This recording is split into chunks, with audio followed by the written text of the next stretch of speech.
Hello everybody, welcome to the big show. It's EOTV, and I'm your host Michael Giudicissi for this week's special abbreviated version. And the reason it's abbreviated is we're all tired from racing this weekend, but we've got some great stuff for you. We've got all the updates from the races around the country with the EO team. We've got an interview with Lisa Schemenaur out of Indianapolis, Indiana. We've got an update on your race jerseys, more team news, and anything else we can think of in the next 20 minutes. So stay with us. We're going to come right back with an interview with one of our newest members, Lisa Schemenaur, runner, mudder, and soon-to-be Ironman triathlete out of Indianapolis. Stay tuned for a message from our fabulous sponsor, Boston Bill Sunglasses. Don't go anywhere. Don't go anywhere. We'll be right back.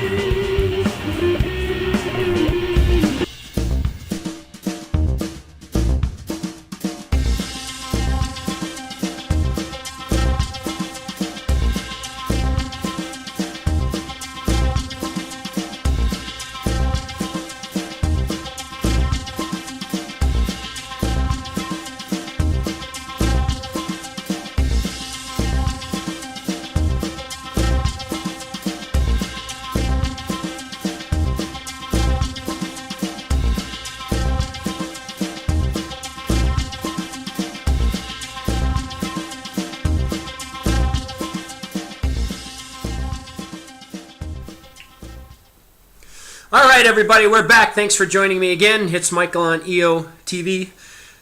Great to have you all here. We have got a great guest on the phone today.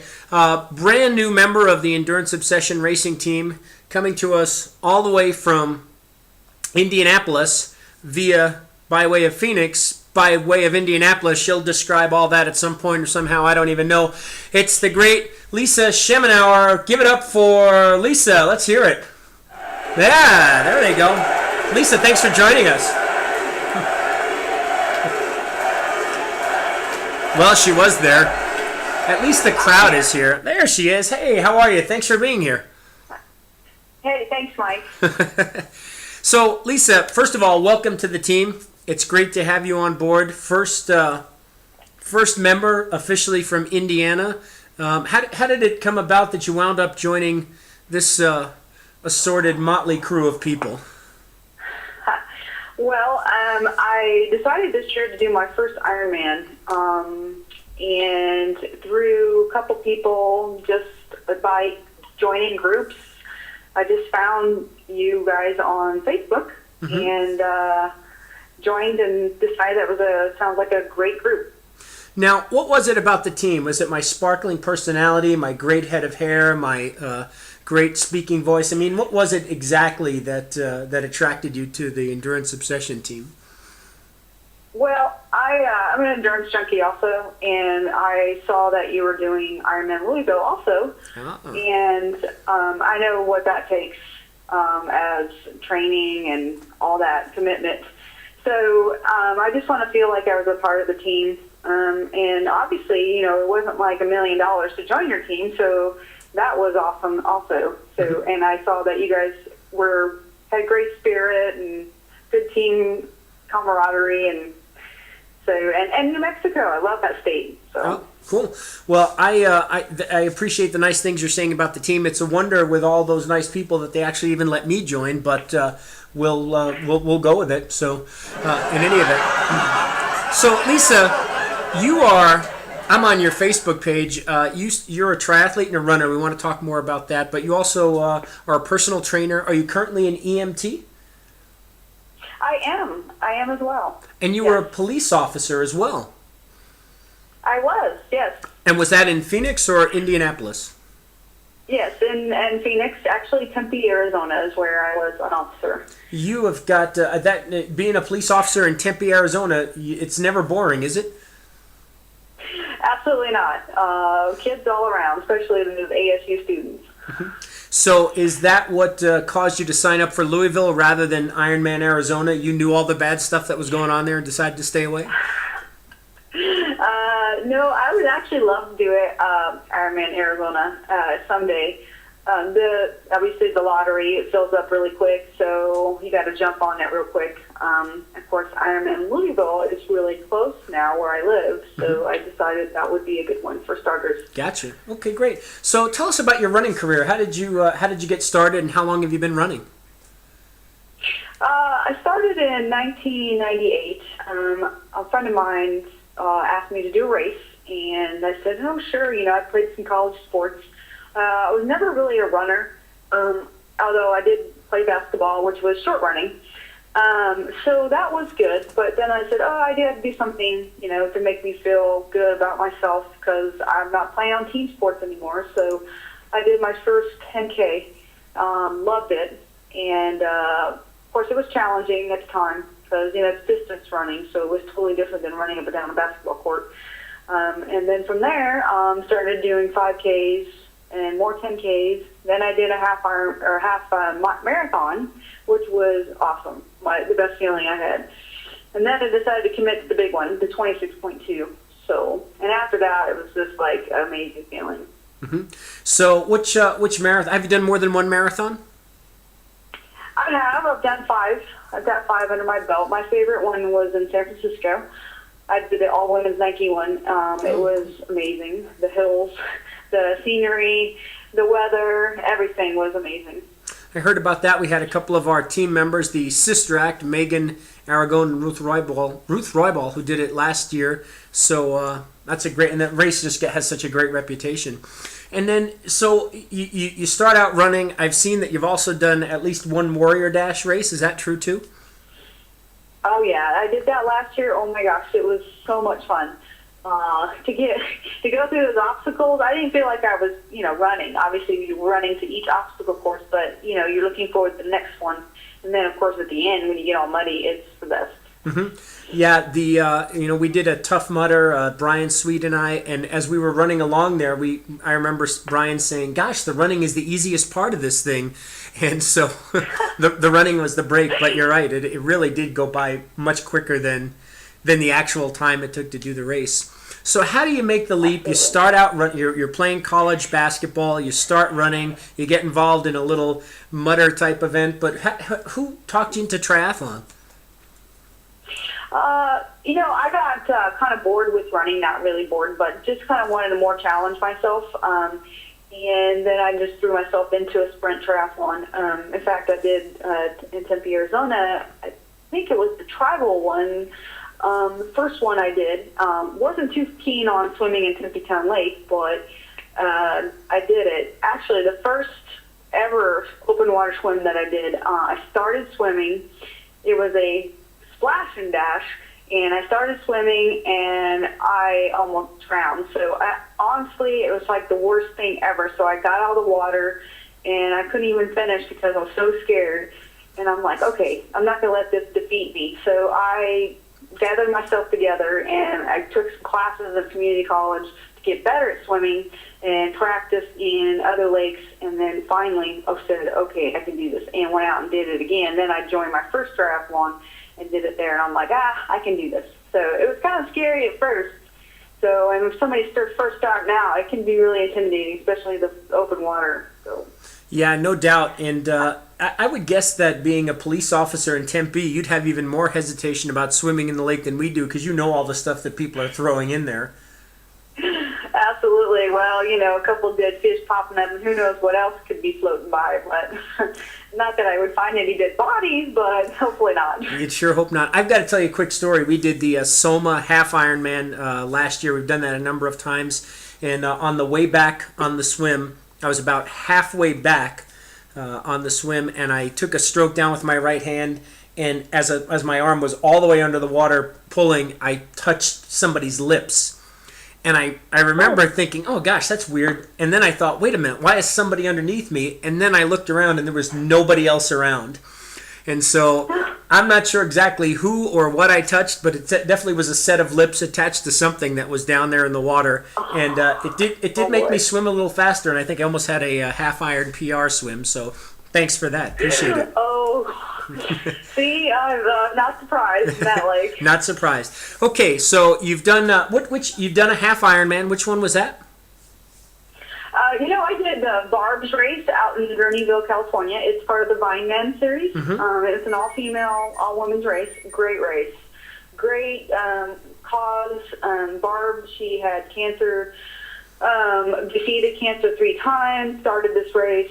I thought it was for a great cause, raised some money to get into that race. Was there with all these other women who raised money. Felt great. It's a great course. It's beautiful. You're riding along the wineries, and you're just thinking, oh, good, I can go to that winery after I'm done. Or, it's so nice. And the river is, it's pretty doable. The Russian River you swim in, and then, of course, the run course. It's a double loop, but it's okay. I mean, I'm in California, so what else can I say about that? Very few downsides to being in California. I agree. And now, the big jump up to Louisville. So what do you know about the Louisville course, and what do you think the biggest challenge is going to be for you making the leap up in distance? I heard, of course, I have not done the course, so I heard, it's probably most challenging of all courses. I think the swim is probably going to be a little bit challenging for me since I'm not a swimmer. Working on it though. Also, the heat factor, I would say later. I'm a pretty good runner, so the heat factor though, depending on how I do on the bike as opposed to the run. So I think those 2 main things. And as far as jumping up in distance, I think it all becomes mental after a certain point.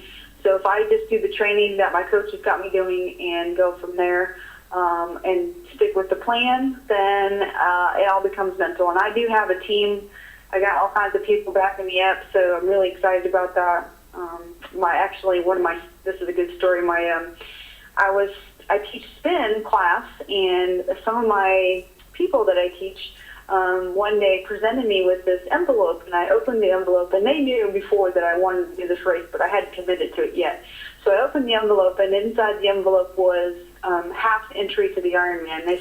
They just said that we know you can do it. We want you to succeed. Here's half the entry. We want to support you and back you. And I thought, I never felt such a great experience before. Just somebody who really believed in me, and I think that was just, and so that's kind of how I just really, really stepped up, committed to that. So it was a good story. That's awesome. What a great, that is really important.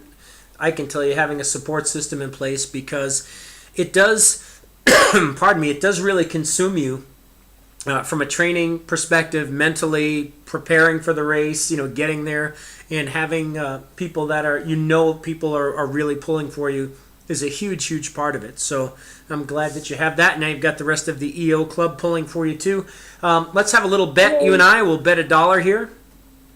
Give me the thing that I don't like about Louisville, and I've done it once before, is the weather.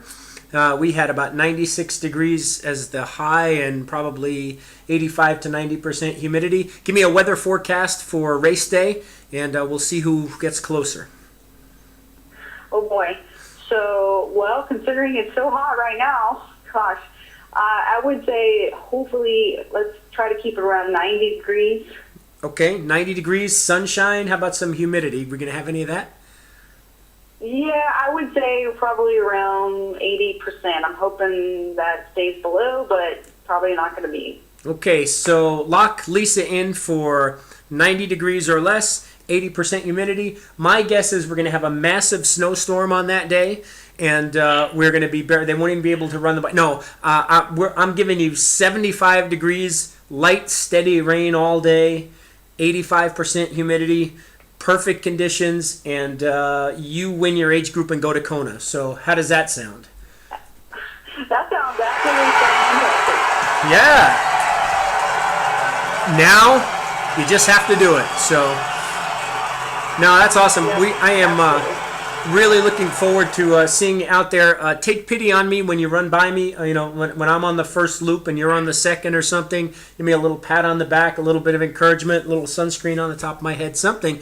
But it's going to be a lot of fun to be out there. And give us this last thing, because I like to ask everybody. You've got to have days as you go forward here where you wake up and you're tired, you're sore, you're stressed, and you just, whatever the workout is, it just doesn't sound that appealing.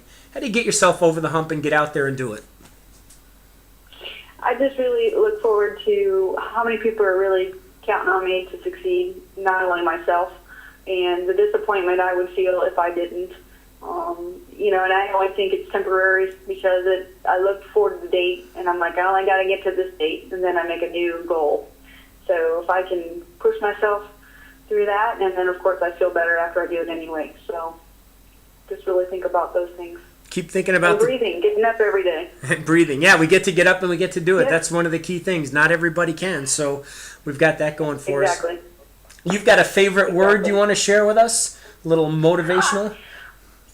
Well, every time I like the word whoop, W-H-O-O-P. Yeah, give it to us. Say it the way you usually say it. I say whoop that, baby. There you go. Whoop. All right, and you use that in your cycling class? Sometimes, yes, I do. When I get these people together, yes. Right on. Okay, great.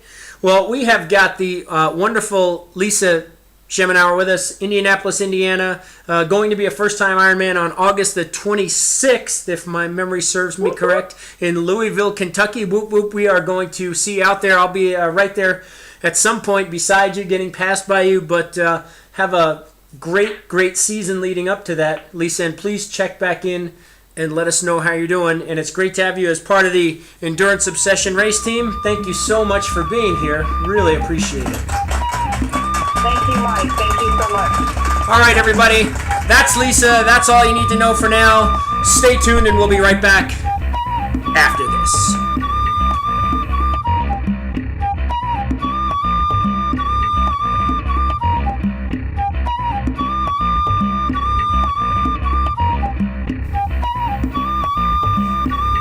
Okay, welcome back. Good to have you here this week for episode 4 of Endurance Obsession TV. Again, I am Michael Giudicisi. Here is your race update. It was absolutely race weekend for a lot of the EO team. We had a big group down at the Mesilla Valley Triathlon in Las Cruces, New Mexico. Today, Sunday, April 1st, no fooling, and some awesome and amazing performances. First of all, special congratulations to Lori Varela. Lori, give it up for her. Lori's very first triathlon, former competitive bodybuilder, personal trainer, EMT coach, very first triathlon today. And not only did she finish in style, but she finished with some hardware. 3rd place in her age group. First time out. Things are looking up for the kid, and we're looking for more big things from her. Special congratulations to Jen Collardo. Jen also taking 3rd in her age group, while simultaneously just 3 weeks away training for her professional bodybuilding / figure competition debut, going for that pro card. And that is a tough deal to be able to train for an endurance sport where you need carbs to to perform, and also train for a figure competition where you can't have carbs to perform. And she did awesome today. 3rd place finish. Debbie and Hartley West, the Team West crew.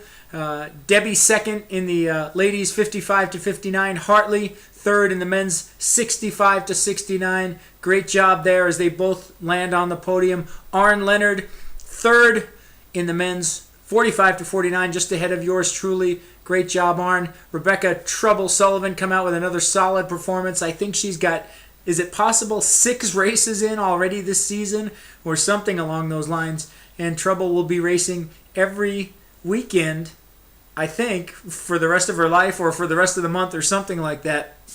But she's really got it going on. So we had a great, great time. Weather was fantastic. Low winds, although it got really fierce during the drive back to Albuquerque, probably looking at 30 to 45 mile an hour winds.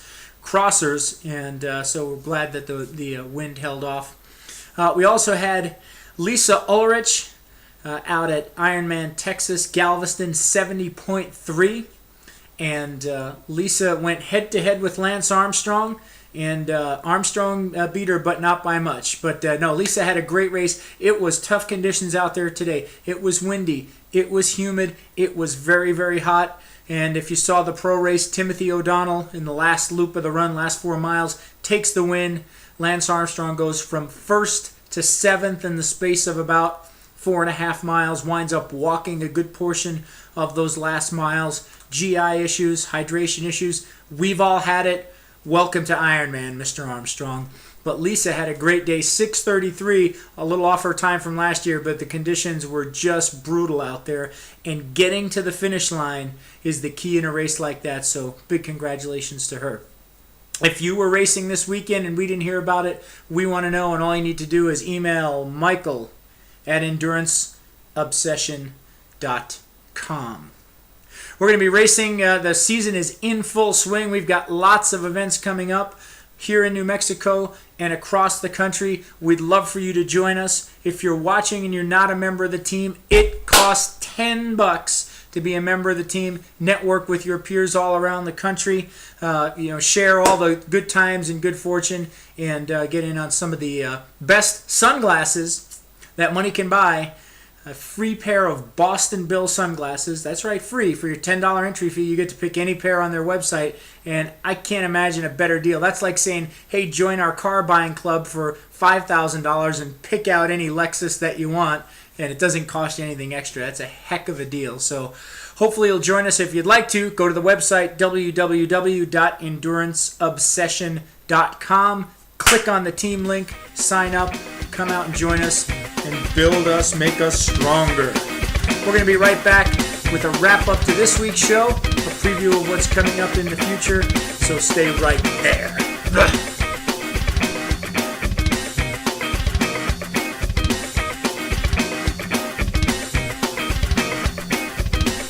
All right, gang, we've come almost to the end of our show for this week.